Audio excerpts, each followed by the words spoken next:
প্রধানমন্ত্রী তারেক রহমান বলেছেন, ধর্ম নিয়ে রাজনীতি করতে চায় না সরকার। ধর্ম যার যার, নিরাপত্তা পাওয়ার অধিকার সবার।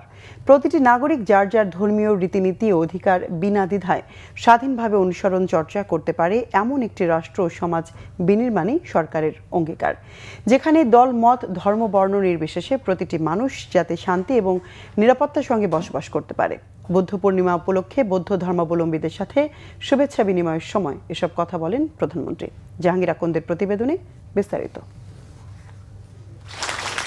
সচিবালয়ে মন্ত্রিপরিষদ বিভাগে বৌদ্ধ পূর্ণিমা উপলক্ষে বৌদ্ধ ধর্মাবলম্বীদের সাথে শুভেচ্ছা বিনিময় করেন প্রধানমন্ত্রী তারেক রহমান। এ সময় প্রধানমন্ত্রীর হাতে বৌদ্ধদের পক্ষ থেকে একটি ক্রেষ্ট বৌদ্ধ মূর্তির প্রতিবিম্ব তুলে দেওয়া হয়। প্রধানমন্ত্রী তারেক রহমান সকল বৌদ্ধ ধর্মাবলম্বীদের শুভেচ্ছা জানিয়ে বলেন, প্রতিটি ধর্মই মানুষকে কল্যাণের দিকে আহ্বান করে। বৌদ্ধ ধর্মাবলম্বীদের প্রধান ধর্মগুরু মহামতি গৌতম বুদ্ধ যে কয়টি জিনিস অনুসরণের কথা বলেছেন, প্রতিটি নির্দেশনাই মানুষের জন্য খুবই গুরুত্বপূর্ণ। রাষ্ট্রীয় বিধিবিধানের পাশাপাশি প্রতিটি নাগরিক যার যার ধর্মীয় নির্দেশনাগুলো যথাযথ অনুসরণ করলে একটি মানবিক রাষ্ট্র এবং সমাজ বিনির্মাণ সম্ভব বলে মনে করেন প্রধানমন্ত্রী। যাতে প্রতিটি নাগরিক প্রত্যেকে যে যার ধর্মীয় রীতিনীতি ও অধিকার বিধি বিনা বাধায় স্বাধীনভাবে অনুকরণ ও ভোগ করতে পারেন এমন একটি রাষ্ট্র ও সমাজ বিনির্মাণ করাই হচ্ছে আমাদের সরকারের অন্যতম প্রধান দায়িত্ব এবং অঙ্গীকার। দল, মত, ধর্ম, বর্ণ নির্বিশেষে প্রতিটি মানুষ যাতে শান্তি এবং নিরাপত্তার সঙ্গে বসবাস করতে পারে তেমন একটি পরিবেশ নিশ্চিত করতে সরকার বদ্ধপরিকর। বর্তমান সরকার ধর্ম নিয়ে রাজনীতি করতে চায় না।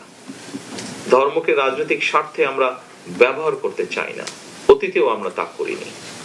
আমাদের সরকারের দৃষ্টিভঙ্গি হচ্ছে ধর্ম যার যার, নিরাপত্তা পাবার অধিকার সবার।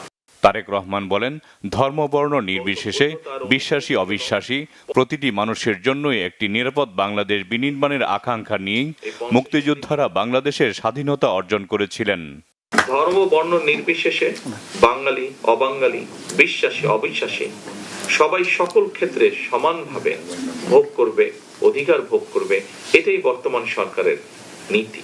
মুসলমান, বৌদ্ধ, হিন্দু, খ্রিস্টান সবাই মিলে লাখো প্রাণের বিনিময় এই দেশটা আমরা স্বাধীন করেছিলাম। মুক্তিযুদ্ধের সময় কে কোন ধর্মের অনুসারী, কে বিশ্বাসী কিংবা অবিশ্বাসী, এটি কারো জিজ্ঞাসা ছিল না। কিন্তু তাই এই স্বাধীন বাংলাদেশ আপনার, আমার, আমাদের সকলের। প্রধানমন্ত্রী বলেন, বর্তমান সরকারের রাজনৈতিক দর্শন বাংলাদেশী জাতীয়তাবাদ। বাংলাদেশে বারবার প্রমাণিত হয়েছে, একমাত্র বাংলাদেশী জাতীয়তাবাদের দর্শনই দেশের সকল বর্ণ, ধর্মীয় সম্প্রদায় ও নৃগোষ্ঠীর নিবিড় সহাবস্থান নিশ্চিত করতে পারে। বাংলাদেশে এটি বারবার প্রমাণিত হয়েছে, একমাত্র বাংলাদেশী জাতীয়তাবাদের দর্শনই দেশের সকল বর্ণ, ধর্মীয় সম্প্রদায় ও নৃগোষ্ঠীর নিবিড় সহ অবস্থান নিশ্চিত করতে পারে। সুতরাং আপনারা কেউ নিজেদেরকে কখনোই সংখ্যালঘু ভাববেন না। রাষ্ট্র আমার, আপনার, আমাদের সবার পরিচয়। আমরা প্রত্যেকটি নাগরিক, সকলে আমরা বাংলাদেশী। জাহাঙ্গীর আকন্দ, বাংলা ভিশন, ঢাকা।